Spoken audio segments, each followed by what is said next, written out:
নারী এবং পুরুষের মধ্যে গঠনগত কিছু পার্থক্য আছে, তারতম্য রয়েছে। বলে শারীরিক কি পরিবর্তন অথবা কি পার্থক্য, এটা কম বেশি আমাদের সবার জানা। বলে একজন নারী সন্তান ধারণে সক্ষম, সন্তানকে দুধ পান করাতে সক্ষম। আল্লাহ তাআলা এই ধরনের কিছু স্পেশালিটি তাকে দিয়েছেন যেগুলো আল্লাহ পুরুষকে দেন নাই। আবার পুরুষকে কিছু বিষয় দিয়েছেন আল্লাহ তাআলা নারীকে দেন নাই। এইভাবে আকৃতিগত কিছু পার্থক্য নারী আর পুরুষের মধ্যে রয়েছে। আবার শরীয়তের দিক দিয়ে কিছু পার্থক্য নারী পুরুষের মধ্যে রয়েছে। যেমন একটা মেয়ে যখন প্রাপ্তবয়স্কা হয়, বালেগা হয়, বলে ওই প্রাপ্তবয়স্কা হওয়ার পর থেকে নিয়ে 50-55 বছর পর্যন্ত সে যদি সুস্থ থাকে, আর যদি বিবাহের পরে গর্ভবতী না হয়, বলে এই কিছু সময়কাল ছাড়া সে যদি সুস্থ থাকে, তাহলে প্রতি মাসে 3 থেকে 10 দিন তার কিছু শারীরিক অসুস্থতা থাকে। বলে ওই সময়গুলোতে আল্লাহ রব্বুল আলামিন তার জন্য নামাজ মাফ করে দিয়েছে। কিন্তু পুরুষের জন্য এই সুযোগ নাই। আবার দেখুন, নারীর জন্য আল্লাহ তাআলা পর্দার বিধানকে ফরজ করেছেন। যদিও নারী পুরুষ উভয়ের জন্য আল্লাহ তাআলা পর্দা ফরজ করেছেন। নারীরও যেমন চোখের হেফাজত করতে হবে, পুরুষেরও তেমন চোখের হেফাজত করতে হবে। আল্লাহ তাআলা কোরআনুল কারীমের মধ্যে বলেন, কুল্লিল মুমিনিনা ইয়াগুদ্দু মিন আবসারিহিম ওয়া ইয়াহফাযু ফুরুজাহুম যালিকা আযকা লাহুম। অনুরূপভাবে নারীর ব্যাপারে আল্লাহ তাআলার নির্দেশ, ওয়া কুল্লিল মুমিনাতি ইয়াগুদ্দুনা মিন আবসারিহিম। এই যে নজর হেফাজত করা, এটা যেমন পুরুষের জন্য নির্দেশ, বলে নারীর জন্য নির্দেশ। তবে চেহারা আবৃত করা, ঢেকে রাখা, এটা পুরুষের জন্য আদেশ নাই, তবে নারীর জন্য তার চেহারা ঢেকে রাখতে হবে। নারীর কণ্ঠটাও সতর, বলে নারীর কণ্ঠটাও কিন্তু পর্দার অন্তর্ভুক্ত। শুধু তাই না, নারীরা যে জোরে পা ফেলে চলে, এটাও ইসলাম মানা করে দিয়েছে। কেন মানা করছে? দেখুন, নারীরা অনেক সময় পায়ের মধ্যে অলংকার পরে, নূপুর পরে, আবার যখন জোরে জোরে হাঁটবে, তার হাঁটার আওয়াজে মানুষ তার দিকে আকর্ষিত হবে। কেন নারীদের কথা এটাও সতর বা পর্দার অন্তর্ভুক্ত? বলে পৃথিবীর বহু ঘটনা আছে, শুধুমাত্র কণ্ঠ শুনে লাখো যুবক দেওয়ানা হয়ে গেছে। যেই চেহারা দেখছে চিন্তা করে কণ্ঠ কি আর চেহারা কি, আছে না নাই? বলেন আছে। এজন্য নারীর কণ্ঠটাও পর্দার অন্তর্ভুক্ত। শুধু তাই না, রাসূল আকরাম সাল্লাল্লাহু আলাইহি ওয়াসাল্লাম নারীদের ব্যাপারে কিছু স্পেশাল খবর দিয়েছেন। আসলে আমি একটা বিষয় নিয়ে বলবো, এরপরেও নারীদের ব্যাপারেও কিছু স্পেশাল সুখবর দেওয়া দরকার। কারণ সামনে অডিয়েন্স যারা থাকে, শ্রোতা যারা থাকে, স্বাভাবিকভাবে আলোচনা তাদেরকে কেন্দ্র করেই বেশি হয়। কিন্তু আমাদের দেশে এখন অনেক জায়গায় আছে, অনেক জায়গায় দেখা যায় শরী পর্দার করে ব্যবস্থাপনা করে মা বোনদের জন্য বসার, কথা শোনার ব্যবস্থা করা হয়। আবার অনেক জায়গায় দেখেন প্রজেক্টরের মাধ্যমে দেখানোর ব্যবস্থাও করা হয়। এটা ঠিক নয়। প্রজেক্টর দ্বারা বক্তার চেহারা দেখিয়ে দেখিয়ে নারীদের সামনে বড় স্ক্রিন দিয়ে দেখানো, এটা শরীয়ত সম্মত নয়। মনে রাখতে হবে, ওই যে একজন মানুষকে ওই স্ক্রিনে দেখা যেরকম, সামনাসামনি দেখাও তেরকম। এজন্য বাংলাদেশের বহু অঞ্চল আছে, ওরা আর ওই কি জানি বলে ওইটার প্রজেক্টর করে না, বক্তারে বসায় দেয়, ওই পাশে মহিলারা বসে, পর্দা নামায় দেয়, বক্তারাকে সরাসরি দেখে। তাহলে মূল উসুল হলো, যাকে বাস্তবে দেখা জায়েজ নাই, তাকে পর্দায়, টেলিভিশনে, মোবাইলে, তারপরে প্রজেক্টরে, এটাতেও দেখা জায়েজ নাই। তা কোন কথা বলতেছিলাম? বলেন নারীদের জন্য আল্লাহ সুবহানাহু ওয়া তাআলা স্পেশাল কিছু বিধান দিয়েছেন। পর্দা, তাদের কণ্ঠ পর্দা। কেন? বলে তারা যদি রসালো ভাষায়, মিষ্টি ভাষায় পরপুরুষের সাথে কথা বলে, এটা পরপুরুষ যাদের হৃদয়ের মধ্যে রোগ আছে, এটা তাদের অন্তরের মধ্যে এর প্রভাব বিস্তার করতে পারে।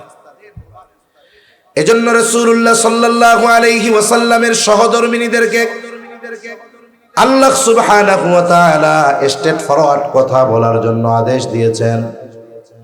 আল্লাহ তাআলা কোরআনুল কারীমের মধ্যে জানায় দিয়েছেন, ইয়া নিসা আন-নবী লাস্তুন্না কাআহাদিম মিনান নিসা ইন ইত্তাকাইতুন্না ফালা তাখদা'না বিল কওল ফায়াতমা'আল্লাযী ফী কলবিহি মারাদুন ওয়া কুলনা কওলাম মা'রুফা।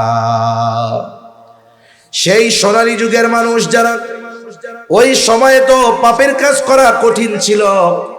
ওই সময় আমার আপনার নবীজির সহধর্মিনীদেরকে আল্লাহ তাআলা নির্দেশ দিয়েছেন, কারো সাথে যদি কথা বলার প্রয়োজন হয় ওয়াকুলনা কওলাম মা'রুফা, সোজা সাপটা কথা বলবা, কোনো বেকাতেড়া কথা বলা যাবে না। মূলত যদিও রাসূল সাল্লাল্লাহু আলাইহি ওয়াসাল্লামের সহধর্মিনীদেরকে উদ্দেশ্য করে বলা হয়েছে, কিন্তু বাস্তবতা হলো কিয়ামত পর্যন্ত যত নারী আসবে সব নারীদের প্রতি আল্লাহ তাআলার এই নির্দেশনা। যেখানে রাসূলুল্লাহ সাল্লাল্লাহু আলাইহি ওয়াসাল্লামের সহধর্মিনীদেরকে এই বিষয় বলা হয়েছে এরকম, তাহলে সাধারণ মুসলিম নারী যারা, তাদের ব্যাপারে বিষয়টা কত গুরুত্বপূর্ণ এটা বোঝার দরকার। এজন্য অনেক সময় পরপুরুষের সাথে কথা বলার ক্ষেত্রে অনেক মা বোন খুব সাজিয়ে গুছিয়ে রসাত্মক ভাবে কথা বলে, কিন্তু নিজের আত্মীয় স্বজন, নিজের স্বামীর সাথে একেবারে গ্রেনেড ছুটতেছে জানি মুখ দিয়ে, এরকম মনে হয়। এ ধরনের আচরণ করা যাবে না। বরং আপনি আপনার ভাষার মাধুর্যতা, সৌন্দর্যতা এটা আপনার স্বামীর সামনে সর্বোচ্চ প্রয়োগের চেষ্টা করবেন। ঠিক কিনা বলেন? এটাই দরকার। আমি যখন ছোট, অনেক বড় না, একবার আমি শেখুল হাদিস আল্লামা আজিজুল হক রহমাতুল্লাহি আলাইহির বড় মেয়ে, ওনার বাসায় গেছি, যে কোনো এক কারণে আমারে পাঠাইছে একজন। আমি বাসায় গিয়ে দরজা টোকা যাচ্ছি। আমি তো বয়স তখন 13-14 বছর হইতে পারে এরকম, বা একটু বেশি হবে এরকম। তা আমি গেছি, অত তো বুঝ নাই তখন। ভেতর থেকে একজন মহিলা বলতেছে, আমি সালাম দিছি, কোনো জবাব টবাব নেই। বলে কে? তাই আমি বলতেছি আমি অমক, আমাকে অমক পাঠিয়েছে। তা খালাম্মা আছে? তাহলে বাসায় নাই। তা এই কথা বলার পরে আর কোনো কিছু জিজ্ঞাসা করার ইচ্ছাই আমার হয় নাই। আমি তাড়াতাড়ি ভাবছি, কেন?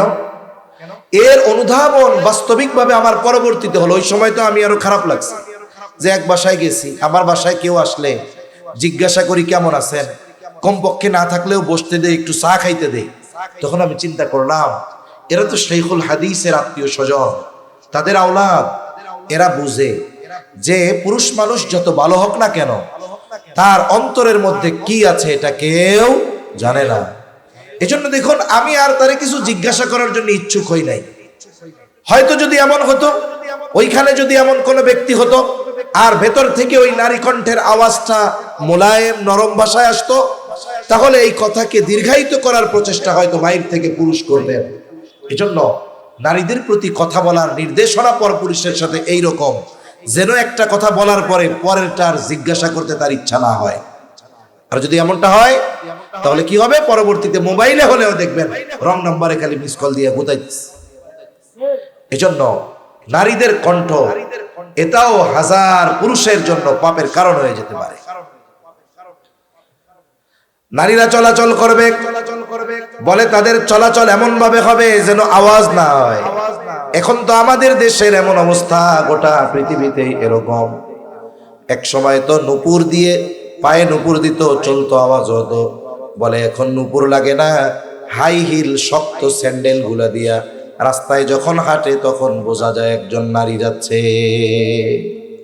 আপনি আপনার জন্য বাজার থেকে সফট স্যান্ডেল কিনেন, নরম স্যান্ডেল কিনেন, কিন্তু আপনার বোন, আপনার মা, আপনার মেয়ের জন্য কেন আপনি শক্ত স্যান্ডেল কিনেন? সোল্ট শক্ত, হাঁটলে খটখট খটখট করে আওয়াজ হয়।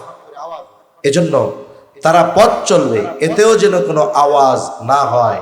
পা ফেলানোটাও তাদেরকে সতর্কতার সাথে ফেলানোর দরকার। কেন? বলে যদি এভাবে সে চলে, পর্দা মেনটেন করে চলে, পরপুরুষ থেকে নিজের চেহারাকে ঢেকে চলে, তাহলে কি হবে?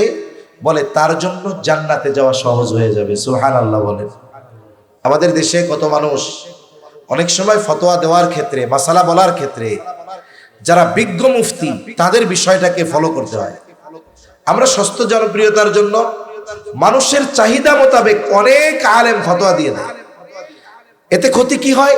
বলে একজন জনপ্রিয় ব্যক্তি যাকে দেশের মানুষ বা সারা পৃথিবীর মানুষ যাকে দেখে ফলো করে, ওনার ছোটখাটো একটা ভুলের কারণে সমাজে অনেক বিশৃঙ্খলা সৃষ্টি হয়ে যেতে পারে। যেমন একজন ফতোয়া দিল কি, কথার কথা জিজ্ঞাসা করছে নারীর জন্য চেহারা ঢেকে রাখা কি আবশ্যক কিনা, চেহারা কি সতরের অন্তর্ভুক্ত কিনা, পর্দার অন্তর্ভুক্ত কিনা। উনি কি বললেন? উনি বললেন কথার কথা যে না, চেহারা খোলা রাখলে কোনো সমস্যা নেই। কিন্তু বাস্তবতা কি? একটা মেয়ের পরিপূর্ণ সৌন্দর্য এটা তার চেহারার দ্বারাই ফুটে উঠে, ঠিক কিনা বলেন? এজন্য যখন যেখানে ফিতনার আশঙ্কা, ওই এলাকার অবস্থা বুঝে ফতোয়া দিতে হয়, মাসালা বলতে হয়। অথচ কোরআনুল কারীমের তাফসীরের মাধ্যমে, আয়াতের মাধ্যমে যেটা বোঝা যায় যে রাসূল আকরাম সাল্লাল্লাহু আলাইহি ওয়াসাল্লাম কোরআনুল কারীমে আল্লাহ রাব্বুল আলামিন নারীদের চেহারা ঢেকে চলতে বলেছেন। আমাদের দেশে যেই ধরনের বোরকা পরা হয়, যেভাবে পরার পরে চোখ খোলা থাকে, ওই ধরনের প্রথমে তার হিজাব করা থাকবে, এর উপরে বড় এক কাপড় তারা ফেলে দিতেন চাদরের মতো, এটা একেবারে চেহারা টেহারা সব ঢেকে থাকতো, চোখ পর্যন্ত দেখা যাইতো না। অথচ এখন যদি চেহারা ঢাকার কথা বলা হয়, অনেকে ফতোয়া দিয়ে বলবে যে অমুক হুজুর বলছে চেহারা খোলা রাখা জায়েজ, ওর চাইতে বেশি ভালো জানেন। এর দ্বারা কি হলো? এর দ্বারা কি হলো? বলে একজন মহিলা জায়েজ মনে করে মুখ খুলে রাস্তায় চলাচল শুরু করলো, হাজারো ফিতনা, হাজারো গুনাহ, হাজারো পাপ তার দ্বারা হতে শুরু করলো। আল্লাহ বুঝবার তৌফিক দান করেন। রাসূলুল্লাহ সাল্লাল্লাহু আলাইহি ওয়াসাল্লাম নারীদের ব্যাপারে বলেন ফ্যাসিলিটি কি? রাসূল সাল্লাল্লাহু আলাইহি ওয়াসাল্লাম বলেন ইদা সাল্লাতিল মারআতু খামসাহা ওয়া সামাত শাহরাহা ওয়া হাসসানাত ফারজাহা ওয়া আতাআত বা'লাহা দাখালাত মিন আইয়ি আবওয়াবিল জান্নাতি শাআত। নবীজি সাল্লাল্লাহু আলাইহি ওয়াসাল্লাম বলেন, ইমানদার যেই নারী যথা সময়ে 5 ওয়াক্ত নামাজ পড়বে, রমজানের রোজা যথাযথভাবে রাখবে, নিজের সতীত্বের হেফাজত করবে পর্দা মেনে চলার মাধ্যমে এবং স্বামীর আনুগত্য করবে, নবীজি সাল্লাল্লাহু আলাইহি ওয়াসাল্লাম বলেন ওই নারী জান্নাতের যেই দরজা দিয়ে খুশি সেই দরজা দিয়ে জান্নাতে প্রবেশ করবে। আমার মা বোনরা যারা শুনতেছে তারা এটার উপর আমল করার চেষ্টা করবেন। আর আপনারা যারা শুনলেন, আপনাদের বাড়িতে গিয়ে আপনাদের মা বোন কন্যা তাদেরকে বলবেন যে 5 ওয়াক্ত নামাজ ঠিক মতো পড়ো, রোজার মাসে রোজাটা ঠিক মতো রাখো, সঠিকভাবে শরঈ পর্দা করো, নিজের আব্রু হেফাজত করো, কণ্ঠকে অবনমিত করো, নিচু করো, তোমার কণ্ঠের আওয়াজ যেন বাইরে না যায়, তোমার চলাচলে সতর্ক হও, বাইরে সৌন্দর্য প্রবেশ করো না ওই জাহেলিয়াতের সময়ের নারীদের মতো, তুমি নিজেকে ঢেকে চলো। সাথে সাথে স্বামী দ্বীনি বিষয়ে যদি কোনো আদেশ দেয় এটার আনুগত্য করো, তাহলে তোমার লাভ কি? তুমি তো অনেক নফল ইবাদত করতে পারতেছো না, কারণ সন্তান লালন পালন করতে হয়, স্বামীর জন্য রান্না করতে হয়, স্বামীর মা বাবার জন্য রান্না করতে হয়, স্বামীর আত্মীয় স্বজন আসলে তাদের জন্য রান্না বাড়া করতে হয়, কাপড় চোপড় ধুইতে হয়। বুজুর্গানে দিন বলেন, কোন নারী যদি এই গৃহস্থলী কাজগুলো আল্লাহর সন্তুষ্টির জন্য করে, বলে এগুলো তার আমল নামায় কবুল ইবাদত বলে যোগ হয়ে যায়। সুবহানাল্লাহ। এজন্য নারীদের কিছু স্পেশাল ফ্যাসিলিটি আছে যেগুলো পুরুষের জন্য নাই। তাহলে বলতেছিলাম শরীয়তের কিছু বিষয়ে তারতম্য রয়েছে, কিন্তু ইবাদতের বিনিময়ের ক্ষেত্রে আল্লাহ তাআলা কোনো তারতম্য রাখেন নাই। বলে শরীয়তে আরেকটা বিষয় যদিও দেখা যায় তারতম্য পার্থক্য, কিন্তু বাস্তবে এগুলো পার্থক্য নয়। কোন বিষয়?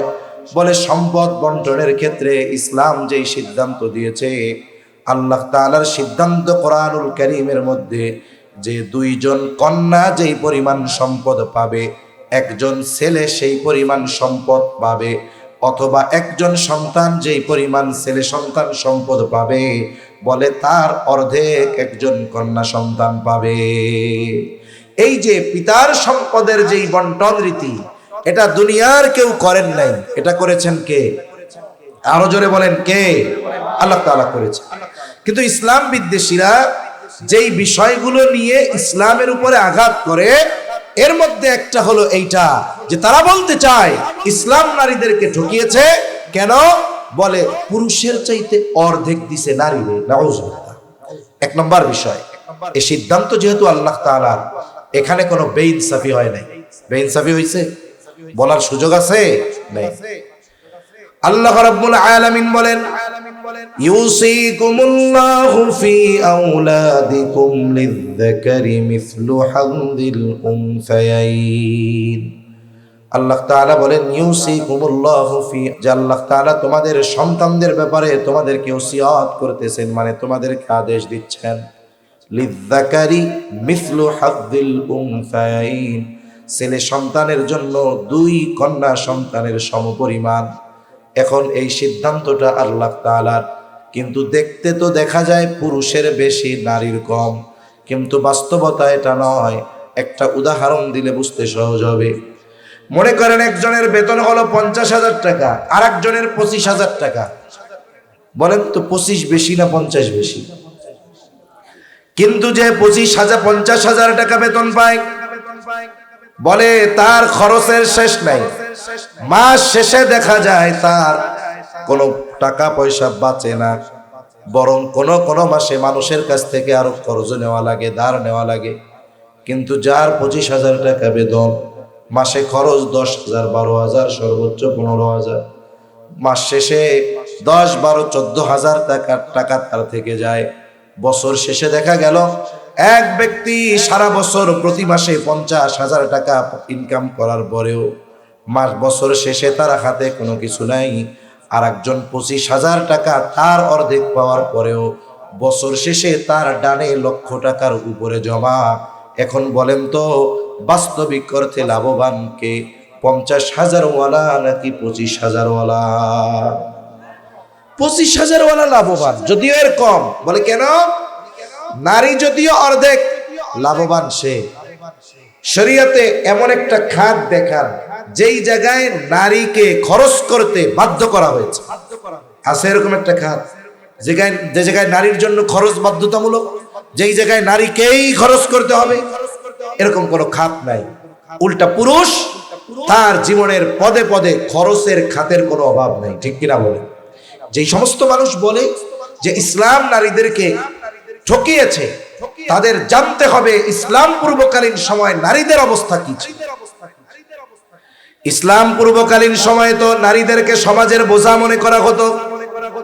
কোন পিতাকে যদি কন্যা সন্তান হয়েছে এই মর্মে খবর দেওয়া হতো, চেহারার দিকে তাকানো যাইত না। আল্লাহ তাআলা বলেন, وَإِذَا بُشِّرَ أَحَدُهُمْ بِالْأُنثَى ظَلَّ وَجْهُهُ مُسْوَدًّا وَهُوَ كَظِيمٌ। কন্যা সন্তান হয়েছে এই মর্মে যদি সংবাদ দেওয়া হতো, চেহারাটা কালো হয়ে যাইত, মানুষেরা ঘর থেকে বের হতো না, মুখ ঢেকে ঢেকে পথ চলতো। কারণ মানুষেরাও বলতো, দেখো ওই যে মাইয়ার বাপ যায়, মাইয়ার বাপ যায়। তার মানে একটা মানুষের কন্যা সন্তান হওয়া এটা তার জন্য সম্মানের হানিকর হওয়া বিষয় ছিল। তার সম্মান নষ্ট হওয়ার কারণ তারা মনে করতো। এই জন্য যতক্ষণ না ওই কন্যা সন্তানকে তারা জীবন্ত মাটিতে পুঁতে ফেলতে পারতো, ততক্ষণ পর্যন্ত ওই জাহেলিয়াতের সময়ের মানুষগুলার শান্তি আসতো না। ইসলাম পূর্বকালীন সময় পিতার সম্পদে তার হক, এটা তো বহুদূর বেঁচে থাকারই হক তাদের ছিল। ঠিক কিনা বলে? ইসলাম আসলো যেখানে কন্যা সন্তান হলে পুরুষেরা লজ্জা পাইত, মুখ কালা হয়ে যাইত। নবীজি কন্যা সন্তানকে সৌভাগ্যের প্রতীক হিসাবে অভিহিত করলেন। নবীজি জানায়া দিলেন, যার দুটো কন্যা সন্তান হবে আর যে ওই কন্যা দুটোকে যথাযথভাবে লালন পালন করবে, দিন শেখাবে, এরপরে যখন বিবাহ উপযুক্ত হবে একজন দিনদার পাত্রের হাতে তুলে দিবে, বিবাহ দিবে। নবীজি জানায়া দিলেন এই কারণে তার জন্য 2টা জান্নাত বরাদ্দ হয়ে যাবে,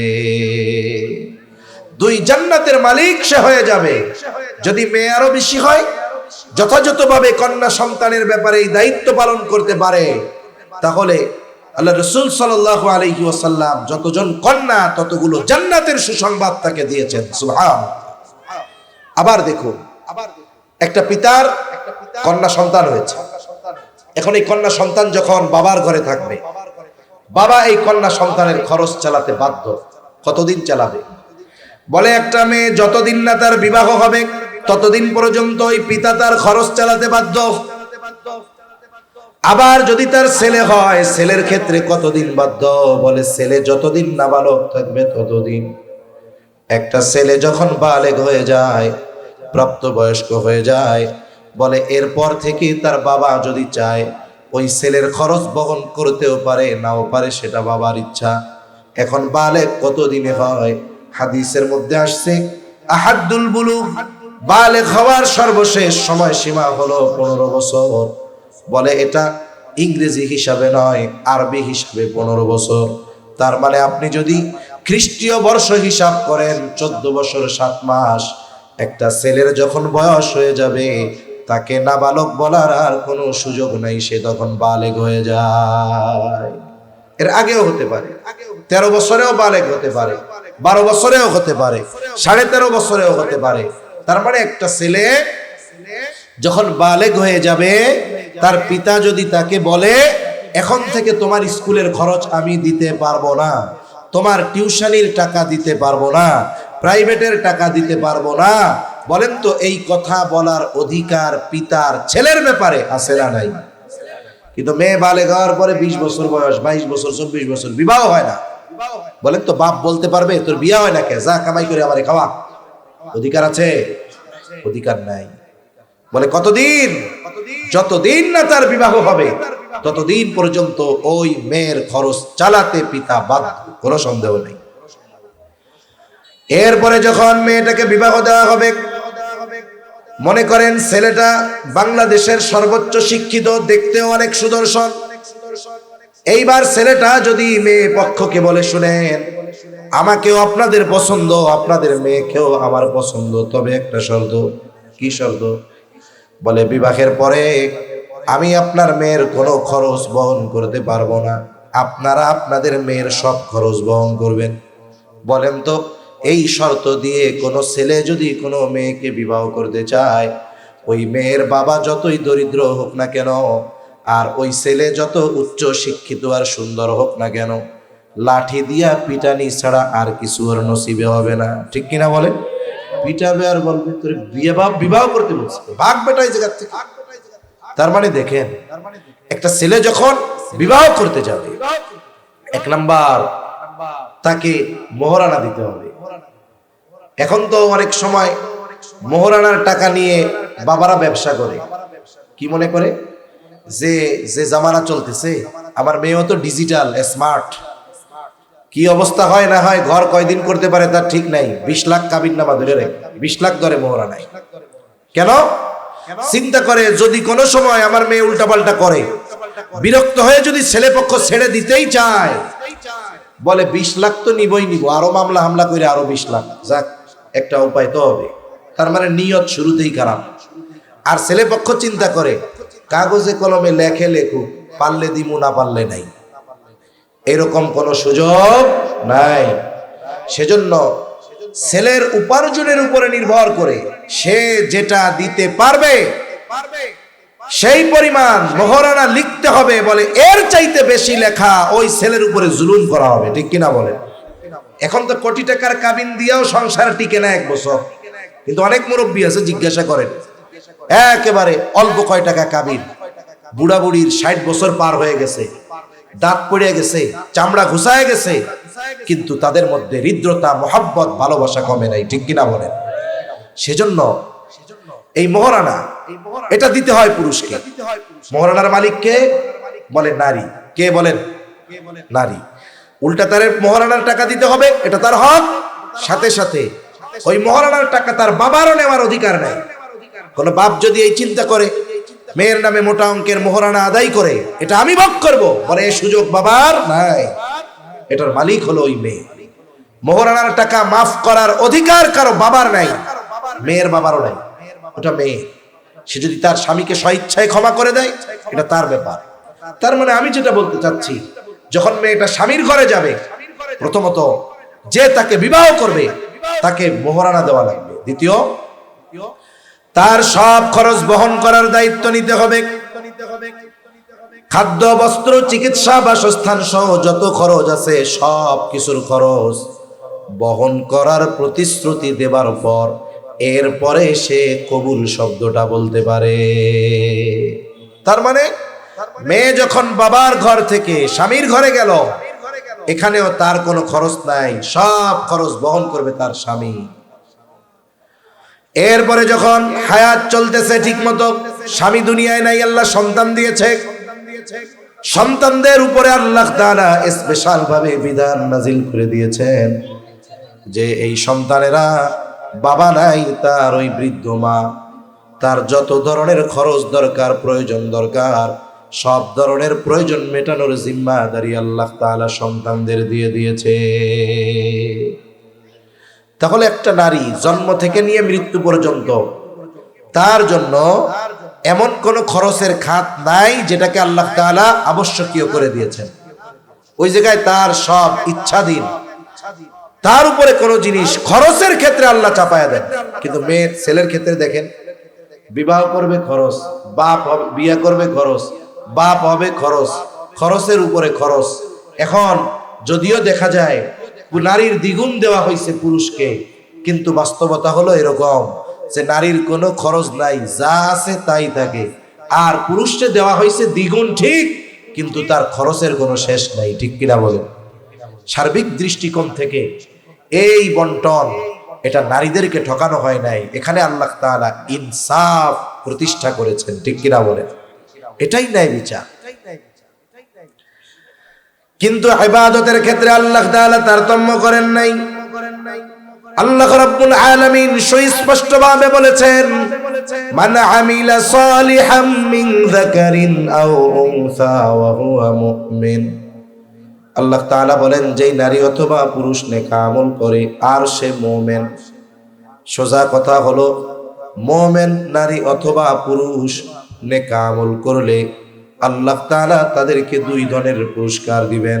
তার মানে এক নম্বরে অবশ্যই তাকে ঈমানদার হতে হবে, কারণ যেই ব্যক্তি ঈমানদার নয় তার ভালো কাজের প্রতিদানের খাতা, আখিরাতে যেই প্রতিদান, এটার খাতা ঈমান না আনলে ওপেন হবে না।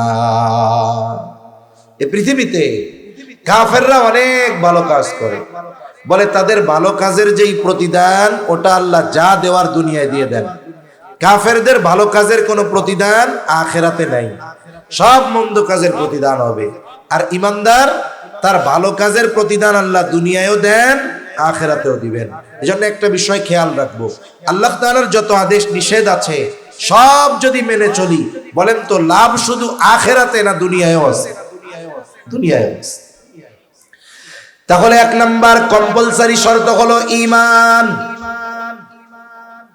এখন এই ঈমান কেমন হওয়া দরকার, নারী হোক আর পুরুষ হোক? বলে ঈমানটা হতে হবে শিরিক মুক্ত, ত্রুটি মুক্ত হতে হবে।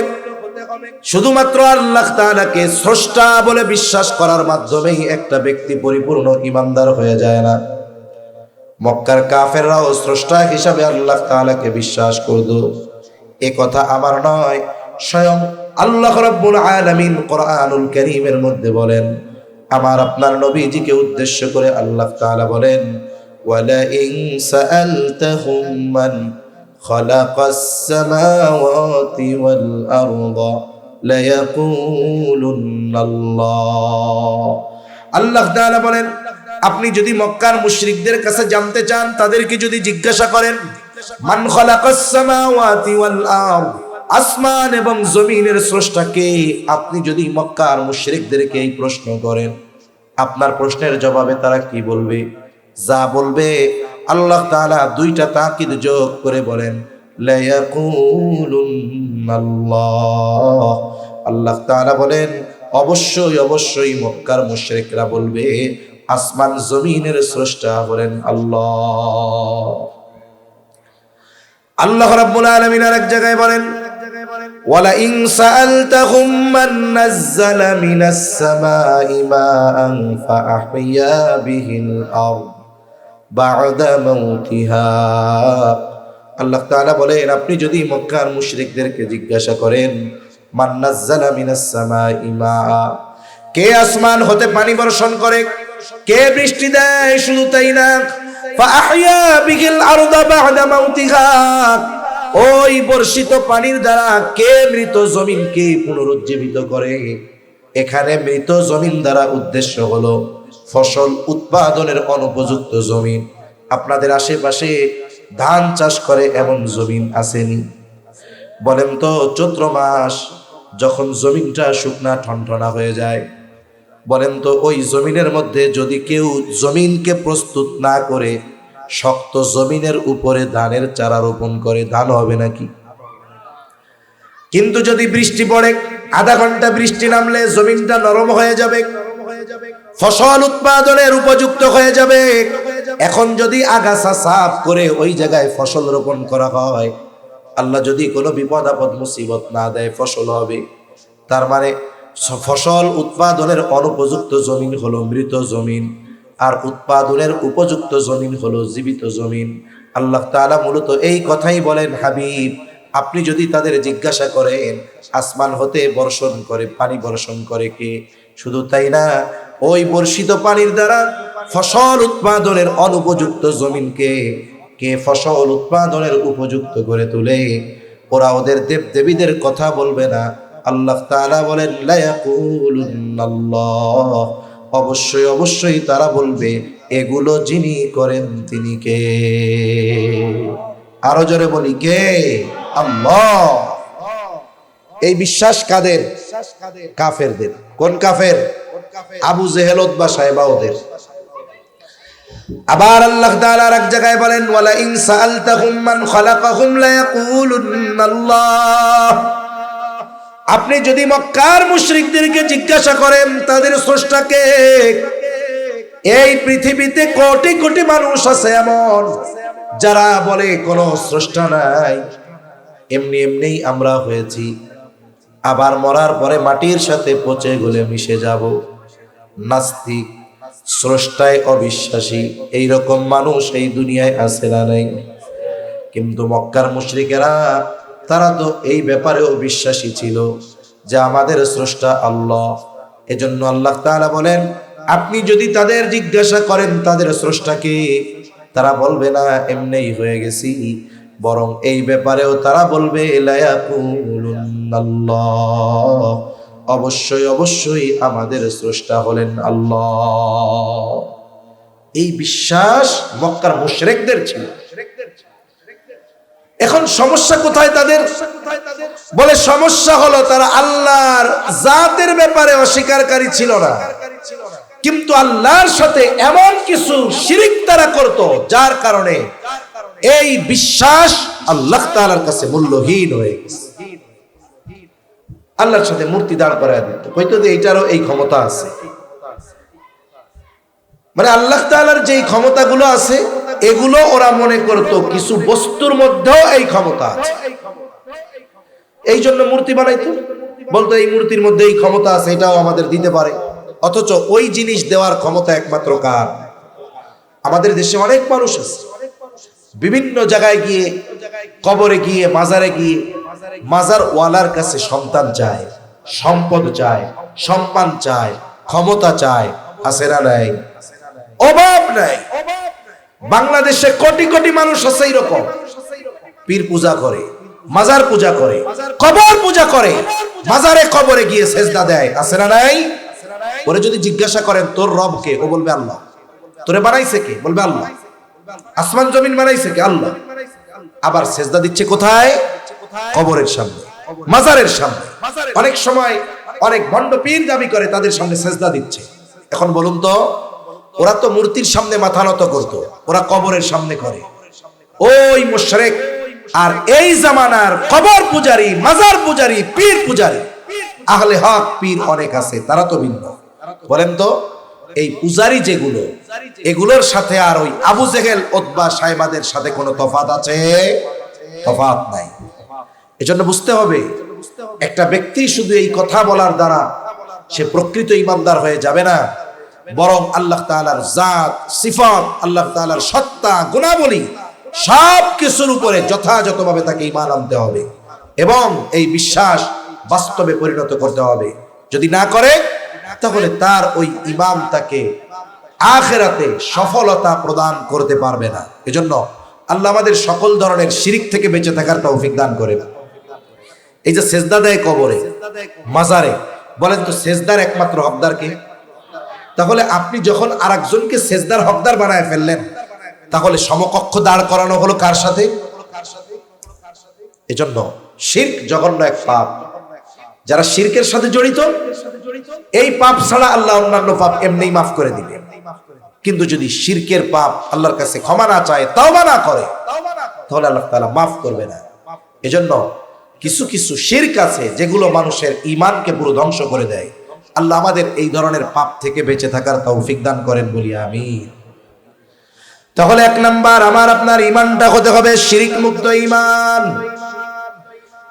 এরপরে আমি আপনি যদি কোনো আমল করি কিছু শর্তের আলোকে, ঈমান ঠিক, কিছু শর্ত ঠিক রেখে যদি আমল করি, ওই আমল যদি অল্প হয়, ওই আমলগুলো আল্লাহ তাআলা কবুল করে নিবে।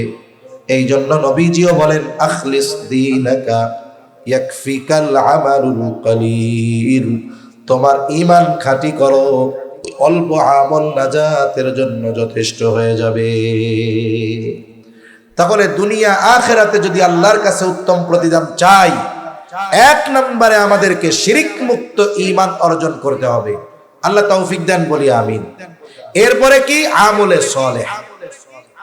ঈমান ঠিক তো আমল যদি অল্প হয়, এটা আল্লাহর কাছে গ্রহণযোগ্য।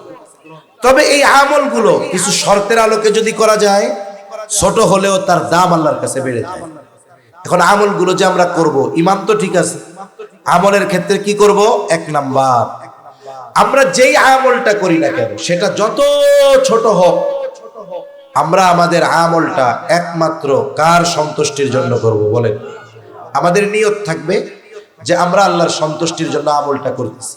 মনে করেন একজন বাড়ি বানিয়েছে, তার দক্ষিণ দিকে ফাঁকা, যেই বাড়িতে দক্ষিণে ফাঁকা আর ওই বাড়িতে দক্ষিণ পাশে ঘরের জানালা নাই, ওই লোকরে মানুষ বলদ ছাড়া আর কিছু বলবে না, ঠিক কিনা বলেন? এখন আপনি জানালা কাটবেন, নিয়ত করবেন কি? বলে জানালা কাটতেছি এই জন্য, আমার তো বিল্ডিং আটকায় রাখলে কোনো আওয়াজ ঢুকে না ভিতরে, তা জানালা কাটতেছি এটা বাতাস খাওয়ার জন্য না, জানালা খোলা রাখবো, আজানের আওয়াজ আসলে যেন নামাজে দেখতে সুবিধা হয়। নিয়ত করলেন আজানের আওয়াজ যেন ঘরে আসে। বলেন তো এই নিয়তে যদি দক্ষিণ দিকে জানালা কাটা হয়, তাহলে বলেন তো দক্ষিণ দিকের জানালা দিয়ে বাতাস ঘরে ঢুকবে তো? কথা বুঝেন নাই মনে হয়, ঢুকবে? তাহলে দেখুন, নিয়ত করছেন আজানের আওয়াজ যেন আসে, এই জানালা কাটলেন, এটা আপনার নেক আমলের কারণ হলো, বাতাস তো ফাউই পাবে, ঠিক কিনা কর? এজন্য দুনিয়ার মানুষ বোঝে না, দুনিয়ার অনেক বৈধ কাজ আছে, সেই কাজগুলো যদি আমরা আল্লাহর জন্য করি, ওটাও আমাদের সওয়াব পাওয়ার কারণ হয়ে যায়। আর যেটা ইবাদত, এটা তো আল্লাহ তাআলা হকদার। যে কোনো ধরনের ইবাদত একমাত্র কার সন্তুষ্টির জন্য করব? জোরে বলেন। আমার নিয়তকে আগে পরিশুদ্ধ করতে হবে যে আমার সব কাজ একমাত্র আল্লাহর জন্য। যদি আমার ঠিক থাকে, নিয়তের মধ্যে বিশুদ্ধতা থাকে, আমার যদি ইখলাস ঠিক থাকে, বলে ওই আমল অল্প হলেও আল্লাহ তাআলার কাছে দামি হয়ে যাবে। তাহলে এক নাম্বার বলে ইবাদত করতে হবে একমাত্র আল্লাহ তাআলার জন্য। আমি যদি আমার নিয়তকে বিশুদ্ধ করতে পারি যে আমার এই কাজ আল্লাহর জন্য, দ্বীনি মাহফিল আল্লাহর জন্য, আমি বলতেছি আল্লাহর জন্য, আমরা শ্রবণ করতেছি আল্লাহর জন্য, বলে আমার নিয়ত যদি পাক্কা থাকে, আর নবীজিও জানায় দেন আমরা আমাদের কর্মের কর্মফল নিয়তের আলোকেই আমরা লাভ করে থাকি। অনেক ভালো কাজ করছে, নিয়তের মধ্যে গড়মিল, কোনো প্রতিদান আল্লাহর কাছে নাই। আর একজন ছোট কাজ করছে, নিয়ত বিশুদ্ধ আল্লাহর জন্য, বলে ছোট কাজের বড় প্রতিদান তাকে দিবেন কে? আল্লাহ। জন্য এক নম্বরে আমরা আমাদের নিয়তকে বিশুদ্ধ করব। দুই নাম্বার বলে যেই আমল আমরা করব একমাত্র আল্লাহ রাসূলুল্লাহ সাল্লাল্লাহু আলাইহি ওয়াসাল্লামের তরিকায় করব। আল্লাহর সন্তুষ্টির জন্য রাসূলের তরিকায় করতে হবে। কারণ এই পৃথিবীতে এমন কোনো ইবাদত নাই যেই ইবাদতের মধ্যে নবীজির তরিকা নাই। দুনিয়া তো এমন জিনিস, সুন্নাত তো এমন জিনিস, দুনিয়াবি এমন কিছু কাজ আছে যেই কাজগুলো করলে সওয়াবও নাই, না করলে গুনাহও নাই। কিন্তু এই কাজগুলো কেউ যদি সুন্নাত তরিকায় করে, ইবাদত সহজতার নিয়তে করে, বলে ওই ধরনের কাজগুলোও তার আমল নামায় সওয়াবের কাজ হিসাবে গণ্য হয়ে যায়। আমরা খানা খাই না, খাবার খাই তো কেন খাই? ক্ষুধা নিবারণের জন্য, দুর্বলতা দূর করার জন্য। এই নিয়ত বাদ দিয়ে আমরা খাবার খাবো, নিয়ত করব কি? খাইতেছি কেন? যেন আমার ইবাদত করতে কষ্ট না হয়, আমি যেন আমার শক্তি দিয়ে ভালো কাজ করতে পারি, মানুষের কল্যাণে শক্তি ব্যয় করতে পারি, আমার ইবাদত করতে গিয়ে যেন আমার দুর্বলতা না আসে। এই নিয়ত করে যদি খাই, তাহলে খাবার পরে মনে হয় আমার খিদা মিটবে না। খিদা মিটবে? দেখুন, আপনার ক্ষুধা নিবারণ হলো, কিন্তু খানাটা অন্য নিয়তে খাওয়ার কারণে আপনার এই খানা খাওয়াটাও আমল বলে গণ্য হয়ে গেল। সুবহানাল্লাহ। আবার যদি সুন্নাত তরিকায় খাওয়া হয়, এটা তো আরো ভালো হইল। এজন্য দুনিয়াবি সাধারণ কাজগুলো নিয়ত এবং সুন্নাতের কারণে ইবাদতে পরিণত হয়। এজন্য আমরা আমাদের জীবনের দৈনন্দিন কাজগুলো নবীর তরিকায় করার চেষ্টা করব তো ইনশাআল্লাহ। আর ইসলাম তো এমন এক জীবন ব্যবস্থা যেখানে সব কিছু আছে। আমি রাস্তা দিয়ে হাঁটবো ডান পাশ দিয়ে, কেন? নবী ডান পাশ দিয়ে হাঁটতে বলছে। আমি নিচের দিকে তাকিয়ে হাঁটবো, কেন? রাস্তায় চলার সময় নিচের দিকে তাকিয়ে হাঁটা। এরপরে আমি যখন সমান জায়গায় চলবো, লা ইলাহা ইল্লাল্লাহ বলবো। একটু উঁচু জায়গায় উঠতেছি, আল্লাহু আকবার বলবো। নিচু জায়গায় নামতেছি, সুবহানাল্লাহ বলবো। বলে হাঁটা শুরু করলাম, হাঁটতেছি, পথও যাচ্ছে, গন্তব্যেও পৌঁছাচ্ছি, সাথে সাথে এই হাঁটা আমার আমল নামায় ইবাদত বলে যোগ হয়ে যাচ্ছে। সুবহানাল্লাহ। এজন্য আমরা আমাদের দৈনন্দিন কাজ, এই যে রাতের বেলায় লাইট বন্ধ করে ঘুমাই না, আমরা লাইট বন্ধ করে ঘুমাই। নবীজি বলেছেন, তোমরা রাতের যখন ঘুমাবা বাতি বন্ধ করে ঘুমাবা। এখন তো আর আমাদের কাছে তেলের বাতি নাই, আর নবীজির সময় তো কারেন্টের বাতিও ছিল না। কিন্তু আমরা এই বিষয়টা নিয়তে আনবো যে রাতে বাতি নিভাচ্ছি, বাতি যদি বন্ধ করে ঘুমাই আমার বিদ্যুৎ বিল কম আসবে, অপচয় হবে না। আল্লাহ তাআলা অপচয় করতে মানা করেছে। 2 নাম্বার, নবীজি বাতি নিভায়া ঘুমাইতে বলেছে। বলে সুইচটা একটা টিপ দিলেন এই নিয়তে, অপচয় থেকে বাঁচার জন্য, নবীজির সুন্নাত মানার জন্য। বলে সুইচটা টিপ দিলেন, এটাও আপনার ইবাদত হয়ে যায়। এজন্য সুন্নাত হলো এই যে পরশ পাথরের কথা বলে, যে পরশ পাথরের কথা বলে, এই পরশ পাথরের মতো যার সাথে ছোঁয়া লাগে সুন্নাতের, ওই জিনিসটাই দামি হয়ে যায়, ইবাদত হয়ে যায়। এজন্য আমরা আমাদের ইবাদত গুলো নবীজির তরিকায় করব তো ইনশাআল্লাহ। 3 নাম্বার বলে যে ইবাদত করব, ওই ইবাদতের মাসলা মাসাইল গুলো আমাদেরকে জানতে হবে। এই জায়গায় ইলমের কথা আসে। রাসূলুল্লাহ সাল্লাল্লাহু আলাইহি ওয়াসাল্লাম বলেন, তালাবুল ইলমি ফরিদাতুন আলা কুল্লি মুসলিম। নবীজি সাল্লাল্লাহু আলাইহি ওয়াসাল্লাম বলেন, দ্বীনি ইলম শিক্ষা করা প্রত্যেক মুসলমান নরনারীর উপরে ফরজ। কতটুকু ফরজ? বলে দ্বীনি ইলমের 2টা স্তর, একটা হলো ফরজে আইন আর একটা হলো ফরজে কিফায়া। ফরজে আইন বলে এটা সবার জন্য শিক্ষা করাই ফরজ। ফরজে কিফায়া বলে কিছু লোক যদি ওই পরিমাণ ইলম অর্জন করে সকলের পক্ষ থেকে আদায় হয়ে যায়। কিন্তু যেটা ফরজে আইন আরেকজন শিখলে কাজ হবে না, প্রত্যেক মুসলমান নরনারীকে ওই পরিমাণে ইলম অর্জন করতে হবে। বলে কতটুকু? বলে শরীয়ত মোতাবেক নিজেকে পরিচালিত করতে যতটুকু ইলমে দ্বীন দরকার, অতটুকু ইলম শিক্ষা করা প্রত্যেক মুসলমান নরনারীর উপরে ফরজ। সেজন্য আমরা তো এই বিষয়টার হিসাব করলে অনেকে দেখা যাবে জানে না। এই যে নামাজ পড়ে, কত মানুষ এখনো অনেক এলাকায় আছে 40 বছর ধরে নামাজ পড়ে, দোয়ায় কুনুত মুখস্থ নাই, কুলু আল্লাহ সূরা দিয়ে চালায় দেয়। আছে না নাই এরকম? সারা জীবন নামাজ পড়তেছে। একজন নামাজির নামাজ বিশুদ্ধ হওয়ার জন্য কম পক্ষে 5টা সূরা তার শুদ্ধ হওয়া লাগে। কারণ কয় হুজুর 5 সূরা লাগবে কেন? কয় 5টার কমে কি নামাজ পড়া যায়? আপনার 4 রাকাত সুন্নাত পড়ার জন্য কমপক্ষে 4টা সূরা লাগবে না? 4টা সূরা লাগবে। আবার দেখুন সূরা ফাতিহা লাগবে, এই মোট 5টা। এখন আপনার যদি কোনো একটা অশুদ্ধ থাকে তাহলে কি হবে? বলে নামাজ দিতে হবে না। কেন? বলে নামাজ ভঙ্গের 19 কারণের প্রথম কারণ হলো কেরাতে অশুদ্ধ পড়া। এই যে একটার সাথে একটার কানেক্ট আছে। আপনি নামাজ পড়তেছেন, নামাজি, নামাজের কিছু ফরজ আছে, কিছু ওয়াজিব আছে। নামাজের বাহিরে ভিতরে 13 ফরজ। কয় ফরজ বলেন তো?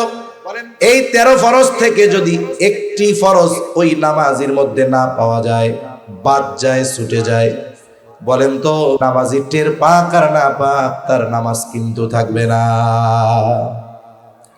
আবার দেখেন নামাজের ওয়াজিব 14টা। ওয়াজিব ছুটে গেলে কি করতে হবে? বলে সাউ সিজদা দিতে হবে। সাউ সিজদা যদি না দেয় নামাজ হবে না। বলে নামাজের ওয়াজিব 14টা।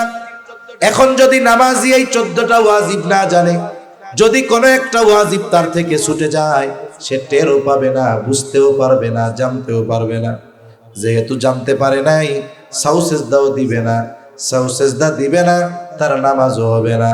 আবার নামাজ ভঙ্গের কারণ আছে 19টা। বলে 19 কারণ থেকে যদি একটি কারণ পাওয়া যায় তার নামাজ থাকবে না। এখন নামাজি যদি নামাজ ভঙ্গের 19 কারণ না জানে, দেখা গেল নামাজের মধ্যে তার নামাজ ভঙ্গের কারণ পাওয়া গেল, সে বুঝতেও পারে নাই, টেরও পায় নাই। সে জানুক আর না জানুক, বুঝুক আর না বুঝুক, নামাজ ভঙ্গের কারণ পাওয়া যাওয়ার কারণে তার নামাজ থাকবে না। আবার দেখেন তাহারত সম্পৃক্ত মাসালাগুলো জানা দরকার। কেন? বলে অজু ভঙ্গের কারণ 19টা। নামাজের মধ্যে যদি অজু ভঙ্গের কারণ 7টা, অজু ভঙ্গের এই 7টি কারণ থেকে যদি একটা কারণ পাওয়া যায়, নামাজের মধ্যে অজু থাকবে না। অজু থাকবে না তো তার নামাজ থাকবে না। আবার দেখেন গোসলের ফরজ 3টা। যদি এই ফরজ সমূহ থেকে কোনো একটা ছুটে যায়, বাদ যায়, বলে তার পবিত্রতা অর্জন হবে না। পবিত্রতা অর্জন হলো না তো তার ইবাদত গুলাও হবে না। আমি তো শুধু নামাজ নিয়ে বললাম আর কি। এরকম প্রত্যেকটা ইবাদত যেটা আমাদের জন্য জরুরি, বলে ওই বিষয়ের মাসলা মাসাইল গুলাও জানা জরুরি। কিন্তু অবস্থা কি?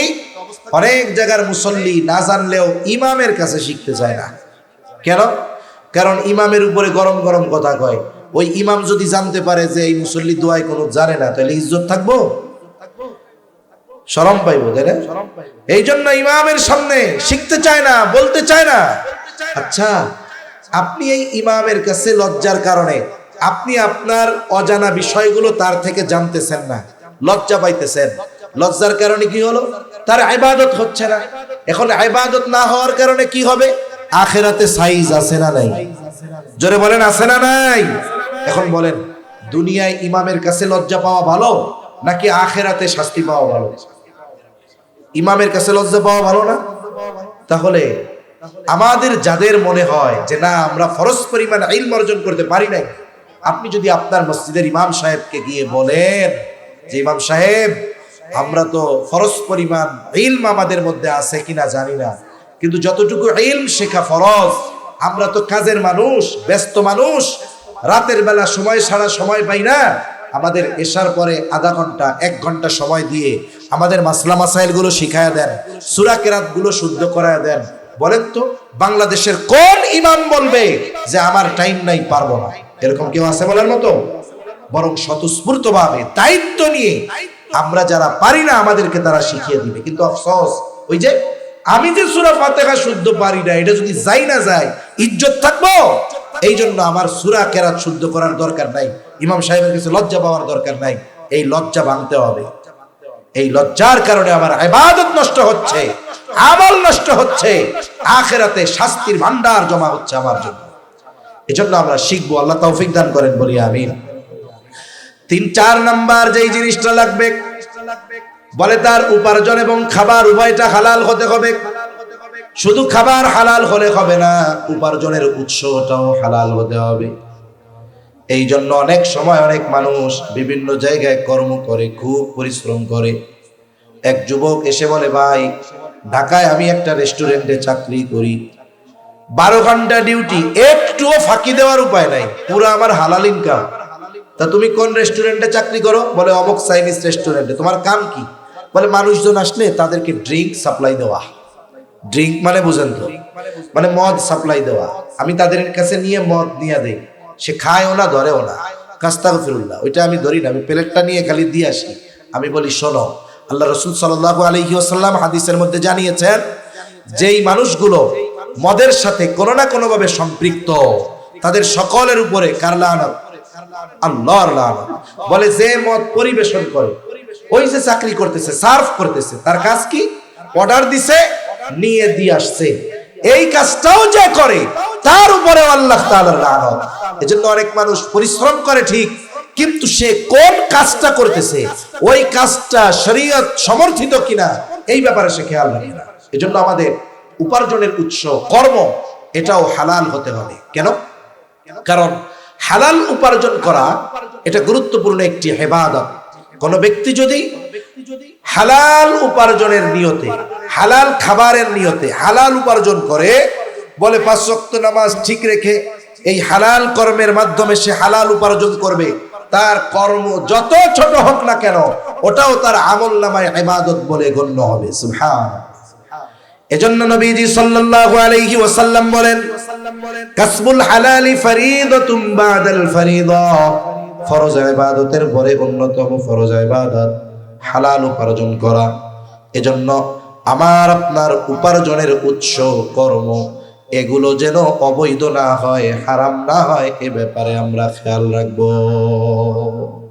অনেকে হারাম উপার্জন নাম পাল্টায় দেয়, যেমন এক জায়গায় চাকরি করে ঘুষ খায় গেলি, এখন এটারে আর ঘুষ কয় না, কয়টা চা পানের টাকা। তা তুমি কি বড় পান খাওয়ার, কোন বালতিতে চা খাওয়ার লাই জানে, তোমার 2-3 হাজার টাকার কম দিলে তোমার চা আর পান হয় না। এজন্য হারাম যেটা, এটার নাম যত পরিবর্তন করা হোক, ওইটার হুকুম পরিবর্তন হয় না। আমার আপনার নবীও বলেছেন, এমন এক সময় আসবে আমার উম্মতের মাঝে মদের নাম পরিবর্তন করে তারা মদ পান করবে। এখন এই ঘুষের টাকা, ঘুষ, এটারে আপনি যতই বলেন না কেন চা পানের টাকা, যতই বলেন না কেন স্পিড মানি, যতই বলেন না কেন এটা আপনার জন্য বকশিশ, যে নামই দেন না কেন, ঘুষ তো ঘুষই। মৌলিকভাবে নাম পরিবর্তন করলেও এর হুকুম আর বাস্তবতা পরিবর্তন হবে না। ঠিক কিনা বলেন? আমাদের এলাকায় কিছু লোক আছে, দেখতে একেবারে কালো, মানে একেবারে কালো, কিন্তু তার নাম হইলো দলা মিয়া। দলা চিনেন নাকি? দলা মানে কি?